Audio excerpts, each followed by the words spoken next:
Sir आंखों पे। नहीं जी, भाई की फरमाइश पर, क्योंकि नया टॉपिक है, भाई कहते हैं एक दफ़ा दोबारा से क्या पढ़ें, बिस्मिल्लाह पढ़ें, दुरूशी पढ़ें, दुआएं पढ़ें, ताकि ये वाला टॉपिक भी जो है ना क्या हो जाए, आसान हो जाए। और ये बात हकीकत है, आप जब दुआ के साथ चलते हैं तो चीज़ें क्या हो जाती हैं, आसान होती हैं। चलें जी, बिस्मिल्लाहिर्रहमानिर्रहीम। अल्लाहुम्मा सल्लि अला मुहम्मदिन व अला आलि मुहम्मदिन कमा सल्लैता अला इब्राहीम व अला आलि इब्राहीम इन्नका हमीदुम मजीद। अल्लाहुम्मा बारिक अला मुहम्मदिन व अला आलि मुहम्मदिन कमा बारकता अला इब्राहीम व अला आलि इब्राहीम इन्नका हमीदुम मजीद। रब्बि इश्रह ली सदरी व यस्सिर ली अमरी वहलुल उक़दतम मिन लिसानी यफ़क़हू क़ौली। रब्बि ज़िदनी इल्मा, रब्बि यस्सिर व ला तुअस्सिर व तम्मिम बिल खैर व बिका नस्तईन। अल्लाहुम्मा इन्नी असअलुका इल्मन नाफ़िअन व अमलन मुतक़ब्बलन व रिज़्क़न तय्यबा। डिसीजन मेकिंग एक मिथ स्टूडेंट्स के माइंड में, डिसीजन मेकिंग में कोई फॉर्मेट नहीं होते, तो बहुत सारे हमारे डिसीजन हैं और ये उनके क्या हैं, फॉर्मेट्स। ठीक है जनाब, आपका एक स्केर्स रिसोर्सेज की कहानी होती है। स्केर्स रिसोर्सेज के अंदर आपको क्या करना होता है, you have to make the ranking first. Ranking बनाने के लिए आपको क्या करना है, सेल की वैल्यू लेनी है, प्रोडक्ट वाइज ओबियसली लेनी है, 1 2 3 4 5 जितनी भी प्रोडक्ट्स हैं, हर प्रोडक्ट की sale value plus variable cost. आप पहुंचेंगे contribution per unit. Contribution basically एक सेविंग है पर यूनिट। आपको प्राइस पर यूनिट लेनी है सारी कहानी। असल टारगेट क्या है, कंट्रीब्यूशन पर यूनिट। अब स्केर्स रिसोर्सेज कोई भी हो सकते हैं। आपका लेबर आज स्केर्स में हो सकता है, आपके मशीन आज स्केर्स हो सकते हैं, आपका मटेरियल के केजी स्केर्स हो सकते हैं, आपका मटेरियल का quota in term of rupees scarce हो सकता है, आपकी लेबर की ओवरऑल कॉस्ट टोटल वो स्केर्स हो सकती है। इसके अंदर जो सबसे ज़्यादा क्वेश्चंस आते हैं वो या तो लेबर आर के ऊपर स्केर्सिटी के ऊपर होते हैं या फिर मशीन आर्स के ऊपर होते हैं। और कुछ क्वेश्चंस देखने में मिलते हैं जो मटेरियल के केजी पर भी हैं, और इक्का दुक्का सवाल है जो मटेरियल के रुपीस के ऊपर भी क्या है, स्केर्सिटी के। बता देते हैं कि प्रोडक्टिविटी आपकी इतनी है, प्रोडक्टिविटी मतलब उसको भी उसका हासिल सोर्स बना देता है। अच्छा पास पेपर में है ये मटेरियल ही हो रहा है, मटेरियल की कहानी को समझ छोड़ो। मशीन आर की मतलब मशीन आर की तरफ ही वो चला जाता है। हाँ हाँ, वो कहते हैं कि प्लांट की प्रोडक्टिविटी इतनी ही है, वो जितने वो यूनिट कहता है वो ज़्यादा आवर्स के बन रहे होते हैं। मतलब ये एडजस्टमेंट कई पास पेपर में है। जाना नहीं जरूरी, मशीन आर की तरफ जाने दें। बात ये है कि आपको तो डिसीजन ये करना है, पहला है कि स्केर्स रिसोर्सेज हैं कौन से। Yes sir. ठीक, उसका दो चीज़ों का एनालिसिस है, what you need and what you have. Need for the production कितनी है और आपके पास मौजूद कितने हैं। अगर तो जो नीड है वो ज़्यादा है अवेलेबिलिटी से, इसका मतलब है स्केर्सिटी है। और अगर नीड ज़्यादा नहीं है तो फिर इसका मतलब है आपके पास सैंपल मौजूद है। तो आपका पहला स्टेप तो बेसिकली स्केर्सिटी ढूंढना होती है कि स्केर्सिटी है किसमें। कुछ क्वेश्चन में मिलेगी, कुछ क्वेश्चन में डायरेक्टली बता देगा कि ये अवेलेबल है मेरे पास। तो इक्का दुक्का चंद सवाल होंगे जिसके अंदर स्केर्सिटी ढूंढनी भी होती है। तो उसका बहुत आसान सा तरीकाकार मैंने बता दिया। स्केर्सिटी ढूंढनी है, आपने मशीन आर देखने हैं और लेबर आर है, तो इसका कंपैरिजन करो कि इसका अवेलेबल कितने हैं और व्हाट यू नीड कितने हैं, ज़रूरत क्या है फॉर द प्रोजेक्ट। इन दोनों का कंपैरिजन करेंगे। अगर आपकी अवेलेबिलिटी क्या होगी, शॉर्ट होगी नीड से, it means you have scarce resource.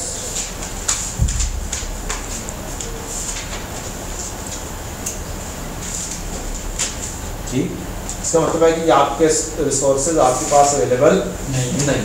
तो आप पहले नंबर पे ये फाइंड कर लेंगे कौन सा स्केर्स है और उसके बाद आप रैंकिंग की तरफ चले जाएंगे। पर रैंकिंग बननी जरूरी है।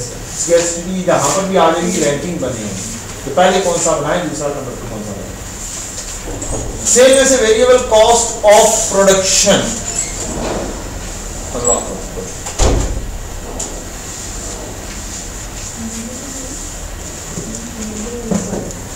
कंट्रीब्यूशन आएगा पर यूनिट। ये कंट्रीब्यूशन मार्जिन बेसिकली क्या है, सेविंग है पर यूनिट अगर आप प्रोड्यूस करते हैं तो। क्या जी बोले जी, क्या जी सेविंग है पर यूनिट अगर हम क्या करते हैं, प्रोडक्शन करते हैं। लिमिटेड रिसोर्सेज जो उनसे भी होंगे वो भी लेने आपने पर यूनिट, और फिर आपने बनाना ये सेविंग या कंट्रीब्यूशन पर लिमिटेड रिसोर्स जी। फिर उसके हिसाब से क्या कर देंगे आप रैंकिंग, जिसमें से सबसे ज्यादा बचत पर स्केर्स रिसोर्स है वो पहले नंबर पे प्रोड्यूस करेंगे, और फिर उससे कम, फिर उससे कम। तो एक फॉर्मेट तो हो गया आपका ये स्केर्स रिसोर्सेज का। दूसरी कहानी आती है आउटसोर्सिंग की।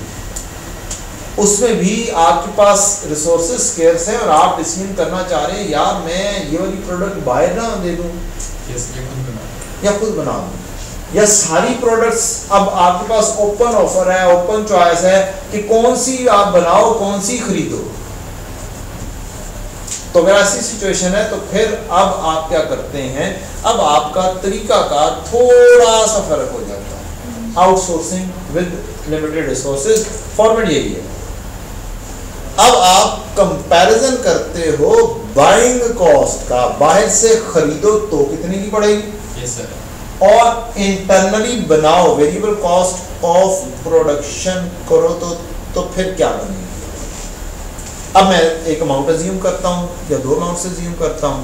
बाहर से मैं प्रोडक्ट खरीदूं तो ये पड़ेगी 500 की, ये पड़ेगी 700 की। इंटरनली बनाऊं मैं तो ये बनेगी 400 में, ये बनेगी 450। क्या अगर मैं खरीदने की बजाय बना लूं, क्या अल्फाज यूज कर रहा हूं, खरीदने की बजाय बना लूं तो मेरी 100 रुपए की बचत होगी। yes, sir. और अगर यहाँ पर मैं खरीदने की बजाय बना लूं तो मेरी 250 की बचत होगी। yes, sir. तो ये अब बचत उसी तरीके से आ गई जिस तरीके से ऊपर बचत आई है। ये क्या जी, सेविंग इफ यू प्रोड्यूस। क्या ये कहानी वही आ गई, सेविंग इफ यू प्रोड्यूस। और इसके अंदर क्या अल्फाज जो मैंने यूज किए हैं उससे भी क्या यही कहानी आ गई, सेविंग इफ यू प्रोड्यूस। बोले जी सेम कहानी आ गई। आगे कहानी कोई फर्क होगी फिर, इसका मतलब दोनों का तरीका का क्या है, सेम है। सिर्फ क्या करना है, आउटसोर्सिंग के डिसीजन में क्या लेनी है, बाइंग कॉस्ट, और जब आप बेच रहे हो, बनाकर बेच रहे हो, बना के कौन कौन सी प्रोडक्ट पहले बनाओ, कौन सी प्रोडक्ट ना बनाओ, तो तब क्या लेनी है आपने, सेल प्राइस लेनी है। तो डिफरेंस सिर्फ यहाँ पर है आपके पूरे फॉर्मेट में। इसका मतलब क्या हुआ, ये दो तरह के सवाल जो सबसे ज्यादा आते हैं, इन दोनों का फॉर्मेट क्या है, रैंकिंग करने का एक ही, कोई फर्क नहीं। क्लियर।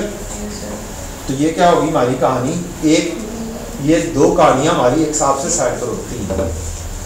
ऑब्वियसली क्वेश्चन करेंगे हम इंशाल्लाह। दूसरी कहानी है मेक वर्सेस बाय। कोई रिसोर्सेज की कहानी नहीं है, कोई रिसोर्सेज का मसला नहीं है, बनाओ या खरीदो। तो ये तो कॉस्ट वर्सेस कॉस्ट एनालिसिस है। आपको बनाने का खर्चा ज्यादा पड़ता है या खरीदने का? जो जहाँ पे खर्चा कम है वो डिसीजन कर दो। इसमें कोई स्कैर्सिटी की कहानी नहीं। तो ये तो बिल्कुल सादी सी कहानी है। अगली कहानियां कौन कौन सी हैं? एक है shut down of the product. Shut down चाहे प्रोडक्ट का हो या शट डाउन प्लांट का हो, बात एक ही है। क्या है शट डाउन? बंद करने के अपने कोई खर्चे होंगे, बंद करने के अपने कोई बेनिफिट्स। अब बंद करने के खर्चे मेजरली क्या हो सकते हैं? फिक्स कॉस्ट क्या हो जाएगी? अब नहीं लगेगी, ये बचत हो जाएगी। और खर्चे कौन से होंगे? कंट्रीब्यूशन फॉरगो, ये खर्चा हो जाएगा, या कोई और बंद करने के खर्चे, एक्स्ट्रा इंक्रीमेंटल खर्चे हैं वो खर्चे। तो ये आपका फॉर्मेट एक ही है। अगर इससे कोई लीगल कॉस्ट लग गई है तो वो इसमें इन्वॉल्व होगी। इंक्रीमेंटल है ना, एडिशनल आ गई, इंक्रीमेंटल खर्चे ले लें। लीगल कॉस्ट है, कोई और खर्चा आ गया तो आपने ले लेना है। स्पेसिफिकली जितनी चीज़ें इस प्लांट से रिलेट करती होंगी सारी लगेंगी, या इस प्रोडक्ट से रिलेट करती होंगी सारी। हाँ जी, डायरेक्टली एट्रीब्यूटेबल, खास जरा से मुश्किल है, लेकिन डायरेक्टली एट्रीब्यूटेबल जो खर्चे होंगे जो उस प्रोडक्ट से रिलेट कर रहे हैं कि अगर मैं ना बनाऊं तो ये खर्चा नहीं होगा, ऐसे ये रेलेवेंट होगा। लेकिन अगर मैं ना बनाऊं और खर्चा होता रहे, मसलन फैक्ट्री ओवरहेड्स हम एब्जॉर्ब कर देते हैं, फिक्स खर्चा है, ये क्या है? इररिलेवेंट। क्या है? Irrelevant for the decision making. अब डिसीजन मेकिंग में सारी की सारी वो रेलेवेंट कॉस्टिंग की कहानियां भी पड़ेगी, वो सारी कहानियां हमारी शामिल होती हैं। तो दूसरा फॉर्मेट क्या हो गया आपका? शट डाउन का फॉर्मेट, बंद करने का फॉर्मेट। वो क्या है? Benefit versus incremental benefit of shut down and incremental cost of shut down. Means आपका ये वाली कहानी है बेनिफिट वर्सेस कॉस्ट एनालिसिस। इसमें हमारी कुछ तरीकेकार हो सकते हैं, फिक्स कॉस्ट जो सेव हो जाए और उसके मुकाबले पे कंट्रीब्यूशन फॉरगो। ठीक, कंट्रीब्यूशन एक आधा और एनालिसिस अलग तरीके से किया जा सकता है। बेनिफिट ऑफ शट डाउन, अगर मैं प्रोडक्ट बंद कर देता हूं तो मटेरियल का खर्चा नहीं होगा, लेबर का खर्चा बच जाएगा। मींस वही वाली कहानी जो कंट्रीब्यूशन में करते हैं उसके उलट कहानी करनी शुरू कर,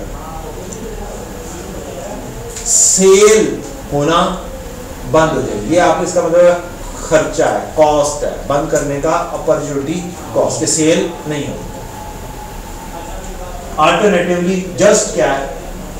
इंक्रीमेंटल कॉस्ट भी लिखा जा सकता है, कंट्रीब्यूशन फॉर।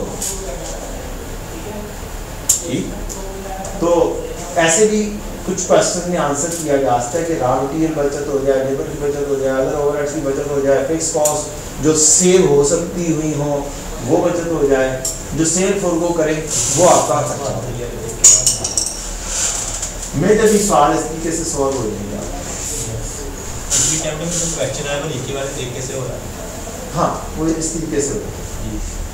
पिछली टाइम ये सोल्व किया था मैंने। हाँ, वो तभी मैं इस तरीके से हो रहा है, उसमें कोई फिक्स कॉस्ट नहीं दी। उतने बताया भी हुआ है सारे एक्सपेंस सेम बेसिस है। हाँ, यहाँ से मिलता है। Shut down of plant, plant बंद कर दो तो फिर आप जो खर्चे होंगे वो प्लांट रिलेटेड देंगे।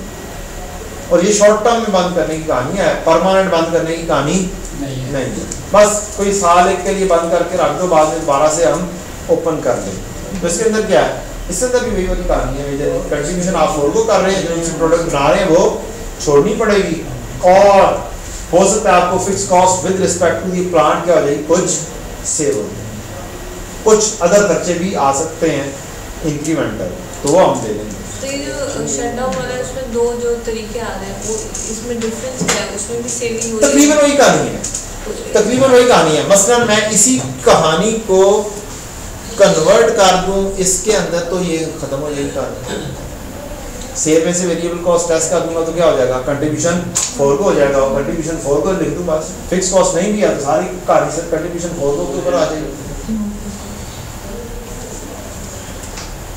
मोर लेस सेम ही कहानी है। तो ये बताएं क्या लंबे चौड़ी कहानियां हैं, ये वाले भी सेम हो गए। फर्दर प्रोसेसिंग डिसीजन एक और डिसीजन क्या है, फर्दर प्रोसेसिंग का एक और डिसीजन है। फर्दर प्रोसेसिंग क्या है, ये आपका प्रोसेस 1 कंप्लीट हो गया, ये स्प्लिट ऑफ पॉइंट है। एक ऑप्शन है कि यहीं पर भेज दो, एक ऑप्शन है इसको मजीद क्या करो, प्रोसेस करो, प्रोसेस 2 में जाओ, फर्दर प्रोसेस करो। अब फर्दर प्रोसेस करने का ऑब्वियसली ये खर्चा होगा, ठीक, और कुछ इंक्रीमेंटल बेनिफिट भी होगा, एडिशनल बेनिफिट लेना है। सब जगहों पे क्या करना है, इंक्रीमेंटल बेनिफिट की सोचनी है, चाहे डिसीजन शटडाउन को इंक्रीमेंटल, यहाँ पर भी इंक्रीमेंट, यहाँ पर भी एडिशनल, क्या खर्चा होगा बंद करने का, क्या चलाने का, सब भी क्या है, रेवेन्यू, इंक्रीमेंटल रेवेन्यू। अगर पहले ये बिक रहा था 100 रुपए का और प्रोसेस करने के बाद ये बिक जाएगा 140 का, तो इसका मतलब है 40 आपका रेलेवेंट बेनिफिट होगा फॉर द डिसीजन मेकिंग। और बनाने का खर्चा आपका बन रहा है 38, तो इंक्रीमेंटल सेविंग ज़्यादा है इंक्रीमेंटल फर्दर प्रोसेस कॉस्ट से, तो आप क्या करो, डिसीजन होगा कि जी आप प्रोसेस करो। ऑन अदर हैंड अगर ये 40 है आपका बनाने का खर्चा 48 है, तो आपका क्या हो रहा है, लॉस है, आपको नहीं फर्दर प्रोसेस करने की जरूरत नहीं है, ऐसे ही इसको बेच दो। कितने डिसीजन हो गए, यानी कि फॉर्मेट्स कितने हो गए, 6 मेजरली फॉर्मेट्स कितने हो गए, मेजरली एक हिसाब से 2 या 3, ठीक। और एक रेलेवेंट कॉस्टिंग टोटली क्या है, डिफरेंट चीज है, वो है वन ऑफ प्रोजेक्ट, क्या है, वन ऑफ प्रोजेक्ट, उसमें क्या है, रेलेवेंट कॉस्टिंग सारी की सारी अप्लाई होनी है। उसका अंदाज जरा सा क्या होता है, डिफरेंट होता है। वो मटेरियल लेबर वाला था आपको, हाँ वो मटेरियल लेबर की कहानियां उसमें खेला होता है सर, वो समझ में आ जाता है, वो बड़ा मजेदार था, वो बड़ा मजेदार खेल है, वो फॉर्मेट के अंदर ही सामने से आता है ना, हाँ? खुद आता है, पता चलता है। तो फिर डिसीजन मेकिंग के कितने फॉर्मेट हो गए, जैसा मर्जी सवाल उठा के क्या कर दो, स्केर्स रिसोर्सेज हैं तो एक फॉर्मेट, तो उस फॉर्मेट में उठा के क्या कर देना है, सवाल को फिट इन करके सवाल सॉल्व करना शुरू कर देना है। डिसीजन मेकिंग दूसरी हो, शटडाउन हो जाए, प्रोडक्ट डिसकंटिन्यूएशन हो जाए, तो कॉस्ट वर्सेस बेनिफिट एनालिसिस है। इंक्रीमेंटल कॉस्ट क्या लगनी है, इंक्रीमेंटल बेनिफिट क्या होना है शट डाउन करने का, और वन ऑफ का से है इंक्रीमेंटल रेवेन्यू और incremental cost of further processing है। तो ये इसको फर्दर प्रोसेसिंग के हिसाब से हम डील कर दें। ये डन, डिसीजन हो गए, ये कौन कौन से करने हैं, अब समरीज करना शुरू कर देते हैं थोड़ी थोड़ी सी, तो छुट्टी कर लेंगे कल, बड़े ढेर सारे इंशाल्लाह 4 घंटे में इंशाल्लाह कम से कम भी कोई 5-6 सवाल तो इंशाल्लाह डिस्कस हो ही जाएंगे, हर तरीके के इंशाल्लाह, कोई एक सवाल 2 सवाल इंशाल्लाह डिस्कस करेंगे इंशाल्लाह। सर वो रिवीजन वाले क्वेश्चन बता दिया, ये इन्वेंटरी मैनेजमेंट के जैसे कल बताए थे, मैं बताऊँ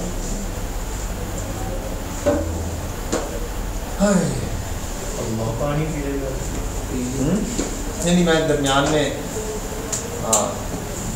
कितने घंटे खड़ा लिया और वो भी मुसलसल, आप लोगों के लिए कोई बात नहीं है, आप लोग जवान बंदे हैं, बूढ़े बंदे हैं, इसलिए क्या है बैठ जाए, नहीं यार अब से इतने भी बूढ़े नहीं है, किसी कहीं जाओ, खुश करने के लिए बात है बस। वो जनाब वो एक थी मलका पुखराज, जो कोई 70-80 साल की थी, उन्होंने गाना गा दिया था अभी तो मैं जवान हूँ, ऐसे ही है ना, मलका पुखराज आपको साथ भेज देंगे। हाँ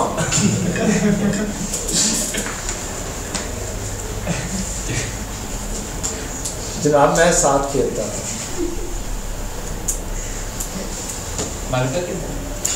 मक्का थी ना, नहीं करे ना यार।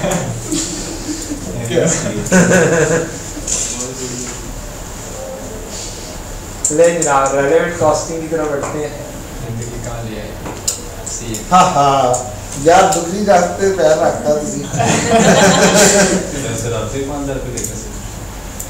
जनाब 5000 आपकी है, हमारी उसने बढ़ा के बड़ी ज़्यादा कर दी है यार। बस पूछो अब तो आ गया है, दिन आ गए हैं दोबारा से ईमेल आ गई होगी।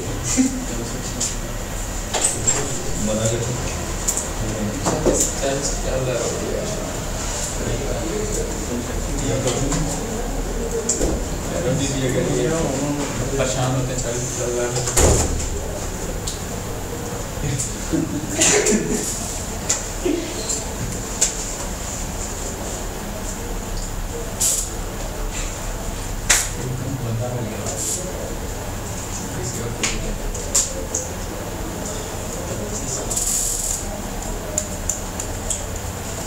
ले जी रेलेवेंट कॉस्ट हैं, ये वो कॉस्ट हैं जो direct consequence of making the decision occur होती हैं। इसमें एक आती है इंक्रीमेंटल कॉस्ट, एडिशनल कॉस्ट, क्या एडिशनल खर्चा हो रहा है। डिफरेंशियल कॉस्ट, पहले ये था बाद में ये है, तो अब क्या डिफरेंशियल कॉस्ट आ रही है। अवॉइडेबल कॉस्ट, ऐसी कॉस्ट जिनको आप क्या करें अवॉइड कर सकते हैं कि मींस ये वाला काम जो करने जा रहे हैं ये अगर नहीं होगा तो ये खर्चा भी नहीं होगा। और एक कॉस्ट होती है अपॉर्चुनिटी कॉस्ट, अपॉर्चुनिटी कॉस्ट। एक बेनिफिट आप क्या करते हैं फॉलो करते हैं ये काम करने के लिए। चलें जी, रेलेवेंट इनरेलेवेंट की कहानी थोड़ी सी। रेलेवेंट कॉस्ट होगी, तमाम किस्म की वेरिएबल कॉस्ट क्या हो जाएंगी वेरिएबल, फिक्स कॉस्ट ऐसी जो इंक्रीमेंटल होंगी, एडिशनल होंगी, ये क्या हो जाएंगी relevant. Opportunity cost relevant, avoidable cost relevant. कौन कौन सी कॉस्ट इररेलेवेंट हो जाएंगी, जो फिक्स कॉस्ट एग्जिस्टिंग है ये रेलेवेंट हो जाएंगी। एब्जॉर्ब, अप्लाइड, एफओएस जो होंगे, चार्ज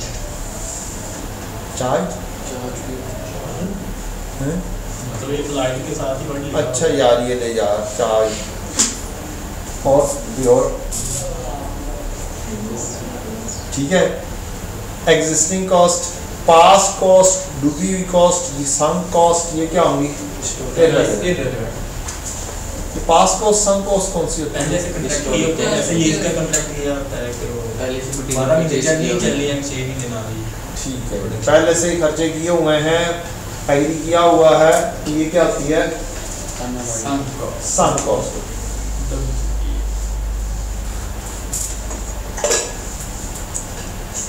अच्छा जी, सम कॉस्ट की एक और मिसाल ये है कि आपने बंदा भेजा कराची कि जाओ जाके टेंडर जमा करवा कर आओ।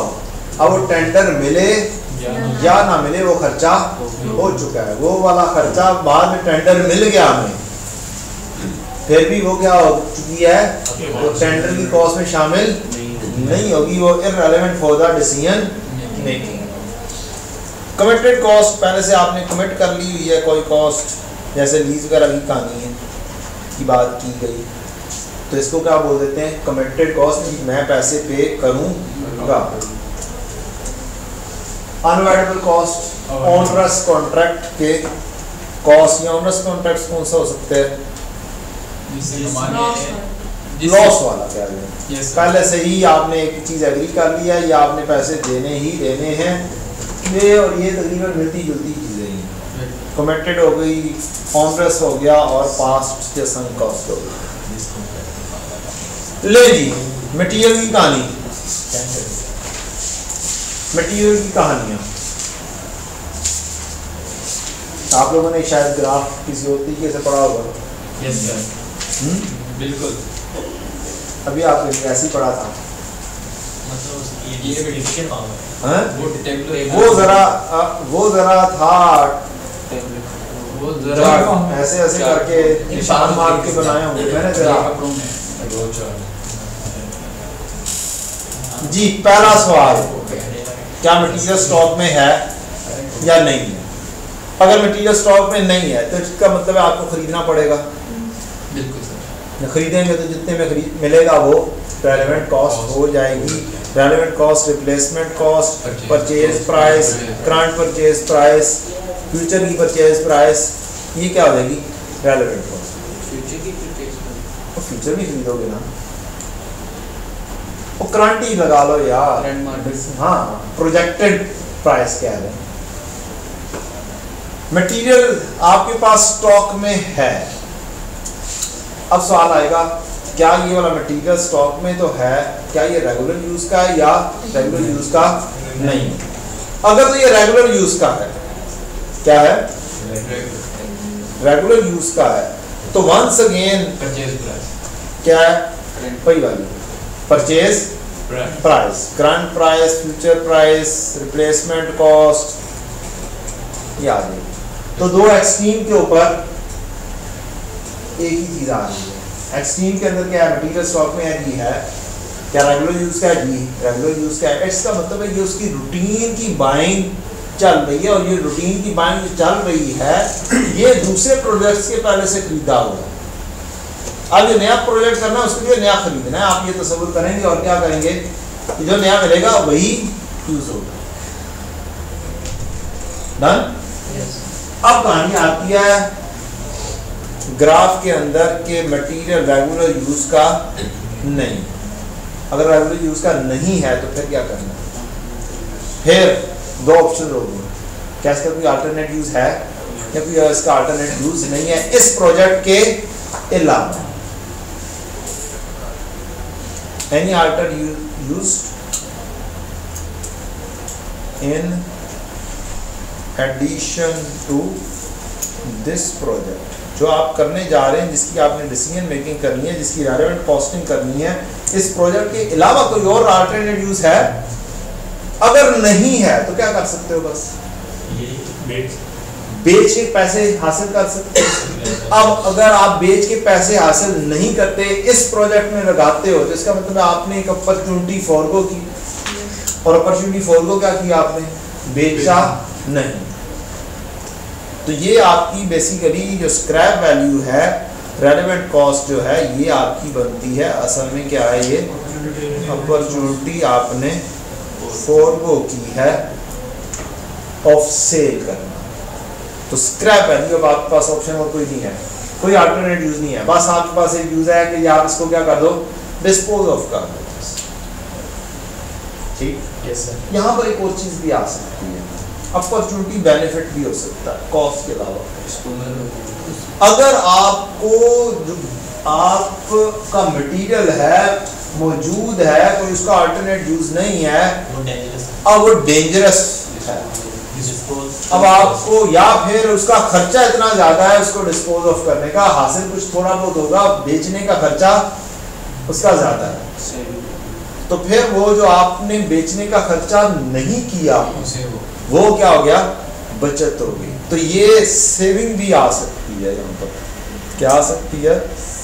Saving of cost of disposal भी हो सकती है। खर्चे की बजाय क्या हो जाए? आपको रेलेवेंट सेविंग हो जाए। That is also possible.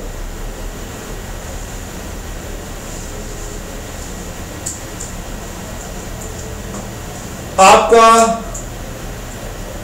कोई फर्दर यूज नहीं है, कोई अल्टरनेट यूज थोड़ा सा निकल आया है, अल्टरनेट यूज निकल आया है इस प्रोजेक्ट के अलावा। तो अब दो ऑप्शन है, दूसरे प्रोजेक्ट में इस्तेमाल कर लो या फिर उसे बेच दो। ऑब्वियसली आप अच्छा बेनिफिट हासिल करना चाहेंगे, ऐसे ही है। अगर आपको बेनिफिट नजर आ रहा होगा कि दूसरा अल्टरनेट यूज करें, उससे बेनिफिट ज्यादा है, तो क्या होगा? वो वाला बेनिफिट फॉरगो होगा।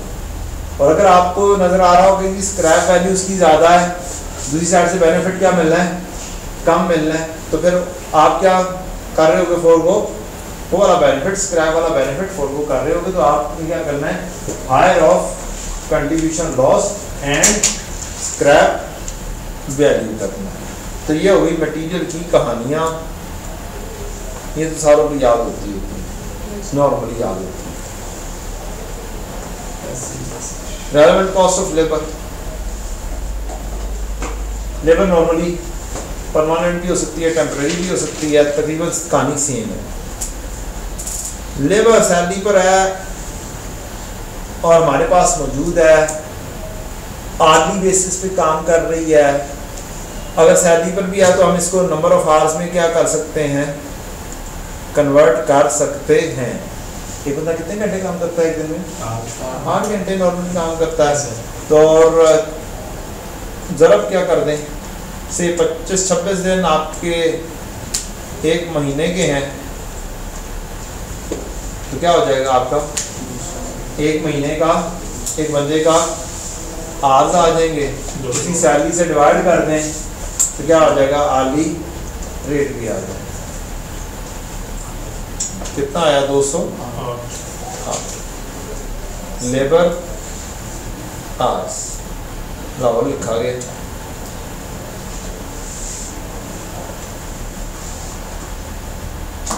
अच्छा जी,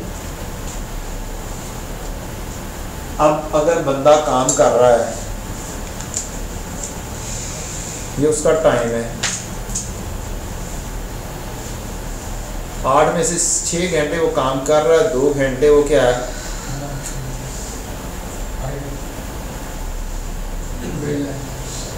हमारी तरह हमारे पास हालांकि अच्छा खासा टाइम मौजूद है, लेकिन हम 2 घंटे तो वेले रहते हैं। हम सोचते हैं कि 8 घंटे पढ़ेंगे, लेकिन हम फिर भी मुश्किल से 6 घंटे पढ़ते हैं, 2 घंटे क्या रहते हैं, वेले रहते हैं। क्या इन 2 घंटे में कोई काम हो सकता है? क्या हम 2 सवाल कर सकते हैं? कर सकते हैं, बिल्कुल कर सकते हैं। क्या करेंगे? ठीक है।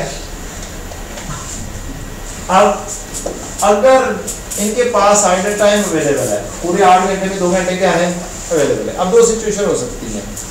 इनका नॉर्मल रेट जो है वो क्या है, ₹100 पर घंटा है। नॉर्मल रेट क्या है, 100 पर घंटा अगर ये काम कर रहे हैं। अब यहाँ पर 2 सिचुएशन हो सकती हैं, हम इसको 100 रुपये ही दे रहे हैं या हम इसको कुछ रिड्यूस रेट दे रहे हैं।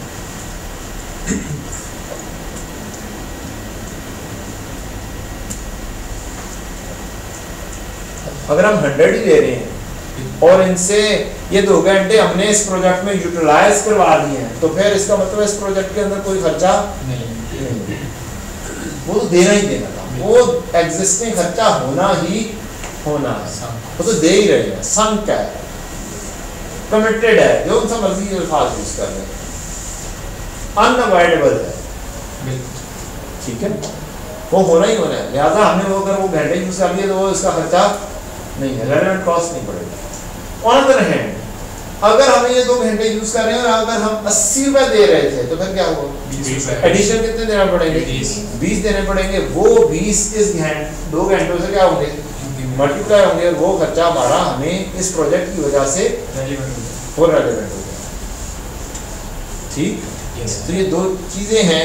Idle time paid at full rate तो रेलेवेंट कॉस्ट होगी 0, idle time paid at reduce rate तो रेलेवेंट कॉस्ट होगी full rate minus reduce rate. जैसे कि फुल रेट था 100, रिड्यूस रेट था 80, तो इसका मतलब है रेलेवेंट कॉस्ट क्या हो गई, 20 रुपए घंटा हो गई।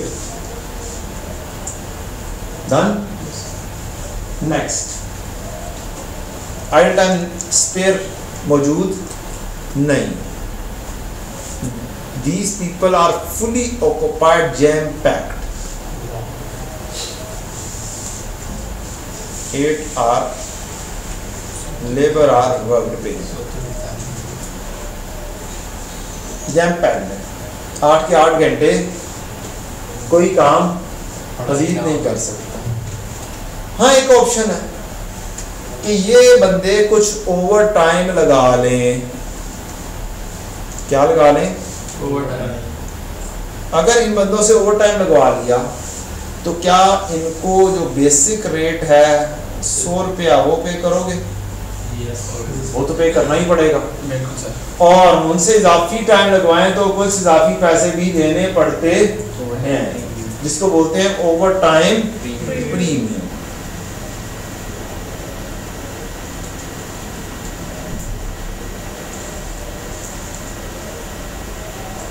या फिर 150।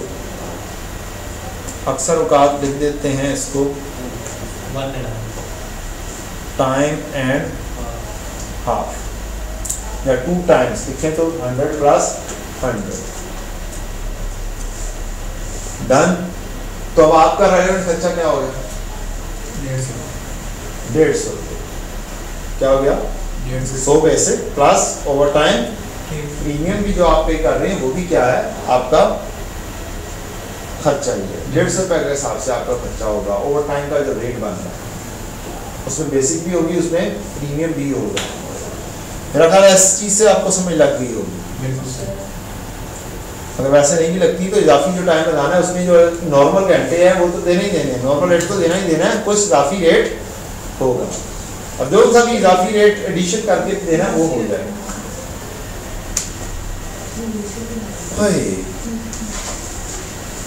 और अगर ओवर टाइम हायर नहीं हो सकता तो अब situation you are fully occupied 8 labour hour, fully occupied है, आप ओवर टाइम भी नहीं लगा सकते हैं। क्या किया जाए? काम कर रहे हैं, कुछ काम यहाँ पर वो कर रहे हैं, 2 घंटे वो काम कर रहे हैं, दूसरे प्रोजेक्ट से हटा देंगे। क्या करेंगे? दूसरे प्रोजेक्ट से हटा दिया। देखेंगे कि बेनिफिशियल है कि नहीं नहीं नहीं, अब मजबूरी है, डिसीजन ये करना है कि हटाना है। ये पहले से डिसीजन हो चुका होगा कि हमारे पास और कोई हल नहीं है, बस ये हल है कि दूसरे प्रोजेक्ट से क्या किया जाए? हटा दिया। तो अब दूसरे प्रोजेक्ट से जब हटा देंगे तो फिर जो लेबर काम कर रही है वो अब इस प्रोजेक्ट में काम कर रही है, तो फिर इस प्रोजेक्ट में इसकी बेसिक पे इस प्रोजेक्ट में लगनी चाहिए। ठीक, तो ये इसकी बेसिक जो 100 रुपया है वो तो देना ही है पर घंटा, प्लस जो दूसरे काम से हटाया वो उसने कुछ कमा कर देना था, वो कंट्रीब्यूशन उसका फॉरगो, वो भी क्या होगा? वो भी इस प्रोजेक्ट के अंदर लगाने पर नुकसान हो रहा होगा, तो वो भी क्या करेंगे? इसका हिसाब बनाएंगे। डन। सर बेसिक तो हम पैसे वैसे दे रहे थे, अगर इस पे काम ना भी करवाते थे भी तो दे रहे थे उसे। ये जरूर अच्छा सवाल दिमाग में आता है, लेकिन प्रोजेक्ट के लिए है ना पैसे। क्या प्रोजेक्ट से उससे हटा दिया, अब उस प्रोजेक्ट पे तो नहीं खर्चा हो रहा। अगर वो आइडियल भी होता एक मिनट, उस प्रोजेक्ट पे तो नहीं खर्चा हो रहा। नहीं सर, वो आइडियल तो नहीं बैठा हुआ था, अब उससे हटा दोगे तो अब इस पे लगाओगे। 2 घंटे उससे हटा दिया, अब ये उससे जब हटा दोगे तो उसमें प्रोजेक्ट में खर्चा जाना चाहिए कि नहीं जाना चाहिए? इधर तो नहीं जाएगा, फिर तो इधर जाएगा। लेकिन अगर परमानेंट होगा तो भाई सारी परमानेंट है, बंदे हैं परमानेंट मौजूद है आपके पास, लेकिन उनको सारों को कन्वर्ट कर सकते हो, ये सारे वेरिएबल की कहानी है। अभी मैंने घंटों में कन्वर्ट करवाया, इसमें करवाया और घंटे के हिसाब से इसका रेट मौजूद है। ठीक है, इसलिए घंटों में 60 में कन्वर्ट करवाया। भाई जान जो मर्जी हो जाए, आप इसको घंटों में कन्वर्ट कर सकते हैं। उस रेट को सारी को डिवाइड करें घंटों से, पारा रेट आ जाएगा। तो ये हमने हटा दिया दूसरे प्रोजेक्ट से, तो अब उधर खर्चा नहीं जाना, अब इसके ऊपर लगा रहे हो तो इधर खर्चा। मजीद आसानी के लिए अगर रट्टा लगाना है तो लेबर के अंदर बेसिक लेना ही ऐसे सोचते हो। इधर भी दिया, इधर भी दिया ना। अदरवाइज लॉजिक ये लॉजिक के हिसाब से सोचेंगे तो दूसरा आपने हटा दिया, अब इसके अंदर काम करवाना है, तो इसमें काम करवाओगे तो इसमें पैसे देने पड़ेंगे। लेकिन सर वो परमानेंट है, बेसिक तो हम वेला तो नहीं था, सर वेला तो नहीं था, वेला था होता तो यहाँ पे कहानी आनी थी, वो वेला नहीं है। और काम करता पे सर हमने सैलरी उसको महीने की देनी है ये और भी गई थी भाई हम उस हिसाब से नहीं कर रहे हैं। सर वो रेवेन्यू वाली बात कौन सी? अगर बेसिक सैलरी तो देनी है फिर हम क्या नाम है उसका रेवेन्यू को उसमें ऐड करेंगे। कंट्रीब्यूशन 4 को की बात कर रहे हैं। Yes sir. दूसरे का कंट्रीब्यूशन 4 को क्यों ऐड करेंगे? बेटा जी काम किस में कर रहा था? किसी और प्रोजेक्ट में कुछ कमा कर दे रहा था, कमा कर दे रहा था कि नहीं? अगर इस प्रोजेक्ट में ना लगाते तो उसने कमा के देते रहना था, बताए ना, बोले देते रहना था। अगर मैंने ये वहां से हटा दिया तो कंट्रीब्यूशन कोई फॉलो किया सर वो अच्छा बनता है इस प्रोजेक्ट की वजह से किया। इस प्रोजेक्ट की वजह से तो कंट्रीब्यूशन फॉलो भी हिसाब बनेगा। और इससे हटा दिया, इसमें लगा लिया है, वेला नहीं था वो, इसलिए बेसिक भी पे जो कर रहे हैं अब सिर्फ बेसिक आएगी, क्योंकि ओवरटाइम वगैरह कोई नहीं लगा, तो जो बेसिक का ही खर्चा है वो शामिल करेंगे। टाइम के अंदर ही करवा रहे हैं। हाँ ये मैंने इसलिए तो वही काम था सर। अगर परमानेंट हो जाए सैलरी फिक्स ही देनी पड़ती है उसको, तो अगर वीक में उसके बाद ओवर और उससे काम करवाए तो उससे तो कोई पैसे, अगर सैलरी फिक्स है, कुछ सब कुछ फिक्स है, काम कराओ या ना कराओ पैसे देने, फिर तो कहानी वो फिक्स है, फिर तो डिसीजन मेकिंग तो शामिल ही नहीं होना। परमानेंट जैसे ही है ना, ये तो परमानेंट दूसरी किस्म की है, ये आज वाली परमानेंट है। क्या और इस तरह की सिचुएशन में परमानेंट है ये हमारे पास मौजूद है, रूटीन में मौजूद है, ऐसे समझ जाओ। Okay sir.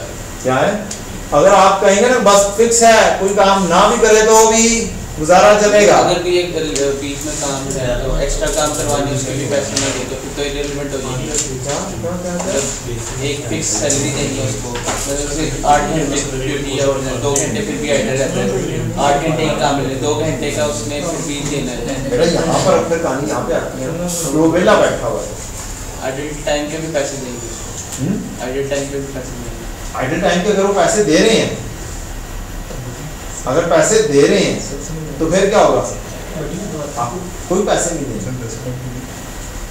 वेला बैठा हुआ है, कोई मसला नहीं है, किसी और प्रोजेक्ट से हटा नहीं रहे, वेला बैठा हुआ, आपने 100 रुपए ही दे रहे हैं तो आपकी रेवेन्यू कॉस्ट क्या हो जाएगी? 0।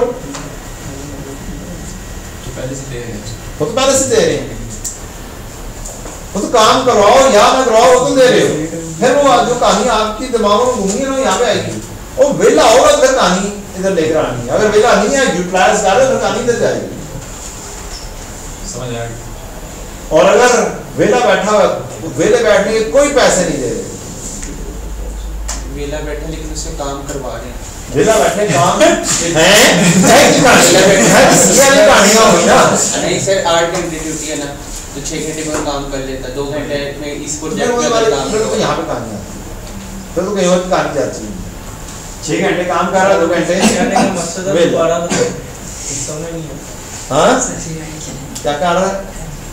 कह रहा दोबारा बताएं सारा की कुछ चीज़ बनाई हो गया सर। चलिए हो गया सर, इससे बाद में छपेड़ी मुझे ले जरा प्रॉपर्टी प्लांट एंड इक्विपमेंट की रेलेवेंट कॉस्ट पीपीई। आपके पास अगर नया पीपीई खरीद रहे हैं इस प्रोजेक्ट के लिए, इसका मतलब क्या हुआ? इसी प्रोजेक्ट के लिए खरीद ले, बिल्कुल सर, रेलेवेंट हो गया। ठीक, अब इस प्रोजेक्ट के अंदर आपने खरीदा है 100 रुपए का, कितने का खरीदा? 100 रुपये का। इस प्रोजेक्ट को खत्म करने के बाद ये हो जाएगा 70 का, इसका मतलब बिक जाएगा 70 का। इसका मतलब क्या हुआ? आपकी रेलेवेंट कॉस्ट कितनी है? 30।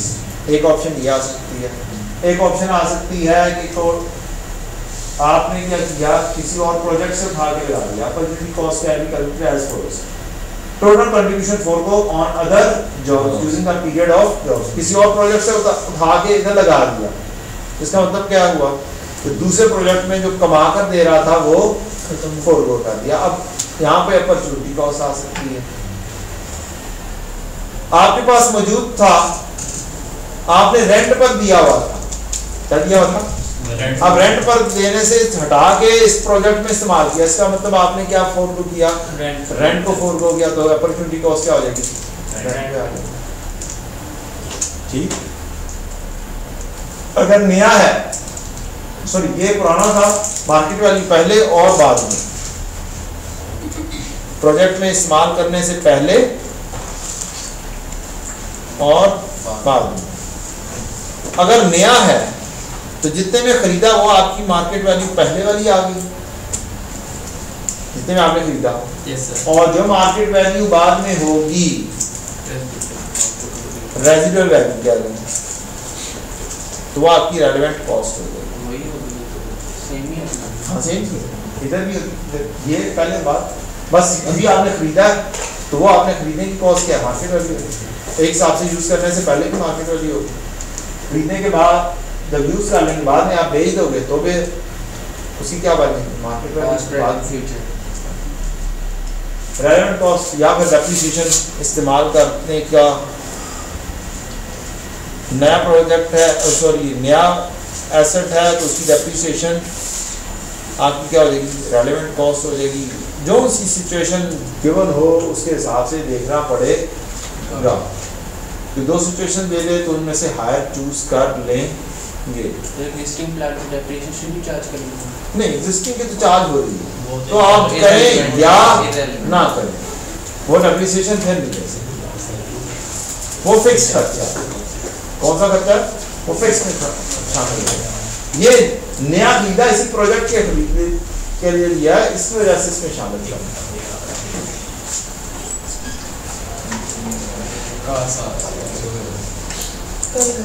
कल करेंगे।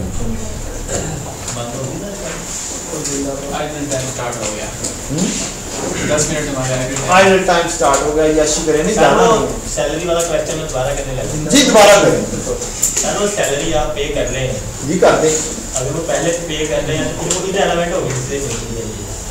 सैलरी पहले से पे कर रहे हैं फिर वो इररिलेवेंट होगी। अगर आप फिक्स है, अगर वो सैलरी फिक्स है, आप तो यही बात कर रहे हैं कि आप परमानेंट सैलरी की बात करते हैं। आप नहीं मैं आर बेस पे करता हूँ, क्या मतलब आप मैं किस बात कर रहा हूँ, आर बेस सैलरी है, वो फिक्स नहीं है, काम करेगा तो मिलेगी, नहीं तो नहीं मिलेगी। एक सिचुएशन ये है, और यहाँ पर सिचुएशन है काम कर रहा है, काम वेला बैठा है, फिर पैसे ये एक साथ में फिक्स पोजीशन हुआ।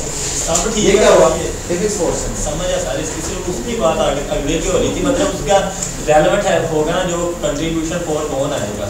हाँ उसकी नहीं समझ लग गई यार बेटा, 8 घंटे लेबर आवर्स हैं, 8 के 8 घंटे काम वो कर रहा है ठीक, कमा कर दे रहा है, दूसरे प्रोजेक्ट्स में लगा हुआ है।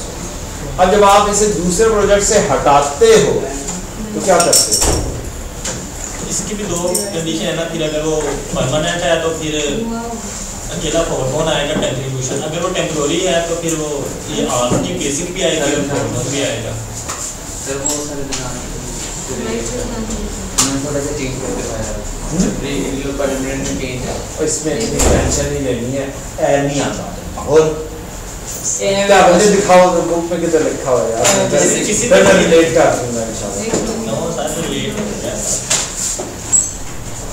वो कह रहा है ना कि बुक में जरा सा डिफरेंट लिखा हुआ है, मैं क्या जरा सा देख के बता रहा नहीं वो ये बात सेम ही लिखी हुई है, वो ट्री बनाया हुआ है आपने ऐसे लिखी हुई है। हाँ बस ऐसे ही होता है। आपने घास बिछाया हुआ है सामने, उन्होंने नहीं लाया, मैं नहीं लाया, मैं रात नहीं होती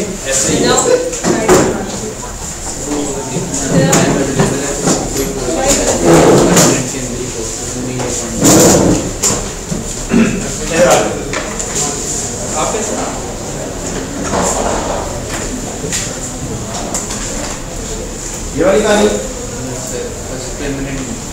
आप कह रहे हैं spare time available, time available answer आया, उसको बोलो आई टाइम अवेलेबल है, यस ठीक है, लेकिन आइडल टाइम अवेलेबल है लेकिन स्टिल पेमेंट हो रही है, क्या उसको डील किया हुआ उन्होंने नहीं किया हुआ, मैंने उसको भी नहीं किया हुआ, आइडल टाइम है, लेकिन आइडल टाइम में भी पैसे दे रहे हो, फुल दे रहे हैं, हाफ फुल दे रहे हैं, कम दे रहे हैं, दरमियाने दे रहे हैं, क्या कर रहे हैं? तो फिर क्या है, 100 रुपये अगर दे रहे, नॉर्मल रेट है, आप 80 पे कर रहे हो, इसका मतलब है इस दफा इस प्रोजेक्ट में इस्तेमाल करने में 20 रुपए का खर्चा आपका होना है। बात समझ लगी? इसको उन्होंने वहां पर डील नहीं किया, यानी कि उन्होंने किसको डील किया है, इस हिस्से को और इस हिस्से को डील किया, ऐसे ही है, उन्होंने इस हिस्से को डील नहीं किया। वो इलस्ट्रेशन में आ जाता है आगे, वो इलस्ट्रेशन या उन चीजों के अंदर कहीं पे है, मैंने उस चीज को भी क्या किया हुआ है, मतलब आप वो ट्री आपका भी यहाँ एक्सप्लेन हो रहा है। हाँ, और आगे क्या है, टेम्परेरी है, वो टेम्परेरी की कहानी है, टेम्परेरी कहानी कोई फर्क नहीं है। सर आप सर वो contribution cost of hiring contribution लो, बात ये है, मैं कह रहा हूँ बेसिक भी जानी है, आप जितने मर्जी सवाल उठा कर देख लो, बेसिक नहीं है, वो बेसिक पे करनी है, उसकी लॉजिक समझो ना। अच्छा परमानेंट और टेम्परेरी अगर तो फर्क अगर हमें दोनों पर आकर उस हिसाब से लिए तो फिर हम आइडेंटिफाई कैसे करेंगे? लो ये टेम्परेरी की कहानी इधर ही है, ये लो ये टेम्परेरी के बना ठीक, क्या मैं मजीद स्पेयर टाइम लगा सकता हूँ? वो बिल ही है, वो बंदे जब चाहे हायर कर, टेम्परेरी क्या है, जब चाहे हायर कर। अब अगर जब चाहे हायर कर लो और बंदे मिल रहे हैं, इसका मतलब जो उनको पैसे देने हैं वो आपकी अच्छा होगा। अच्छा, अगर लेबर टेम्परेरी है, ऑलरेडी ऑक्युपाइड है, फिर क्या होगा? ऑलरेडी ऑक्युपाइड है तो उसकी कहानी यहाँ पे आ जाएगी भाई, ये उसकी कहानी फिर यहाँ पे आ जाएगी। क्या उसके ऊपर ओवर टाइम लगवा सकते हो, नहीं लगवा सकते हो, वन सेकेंड यहाँ पे आ जाएगी। इसलिए मैंने उसको डिस्कस ही नहीं किया, टेम्परेरी और उसके ऊपर कहानी है, मैं सोच रहा हूं इसकी कहानी को वैसे डाल दो, इसको अब चेक करना पड़ता है, समझ आ गई है ना, आवाज में आपकी नहीं है, ठीक है। तो जो मर्जी कर लो, कहानी उधर भी और इधर भी सेम है। मैं ये सोच रहा हूं, मैं टेबल बना ही लिया, मैं सोच रहा हूं कि नेक्स्ट टाइम मैं ये करवा ही दूं टेम्परेरी और इसकी कहानी से यूज हो रहे थे, ये परमानेंट भी आप लिख रहे हैं, आउट में भी जा रहे हैं, मैं सोच रहा हूँ कि जनाब वैसे ही उड़ा दूं, ये कहानी ना खत्म ही कर दूं, मैं लिखे हुए से ही मिटा दूं कि ये भाई ये तो है ही नहीं, ये वाली कहानी है ही नहीं जनाब, ये लग रहा ही नहीं है। समझो लेबर की कहानी मुका दो कि लेबर होती नॉर्मली क्या है, डायरेक्ट है, जब डायरेक्ट लेबर है उसमें वेरिएबल है तो इंक्रीमेंटल है तो लेनी वो इसी परमानेंट लेकर हमें परमानेंट भी आप परमानेंट से मुराद है कि आपके पास मौजूदा रूटीन में काम करते हैं। ये अब परमानेंट से मुराद है कि आपके पास मौजूदा रूटीन में काम करती है। एक है बाहर से बार उठा के देते, कोई भी था मजदूर उठाया लेकर एक जो कॉन्ट्रैक्ट हुआ है हाँ, तो अगर तो ऐसा बंदे हैं जिनको देने ही देने हैं वैसे काम करन या ना दो तो एरर तो देंगे वो फिक्स हो परमानेंट करो, ठीक है। और यार मैं रिकॉर्डिंग बंद कर दूं, फिर कर सकता हूं।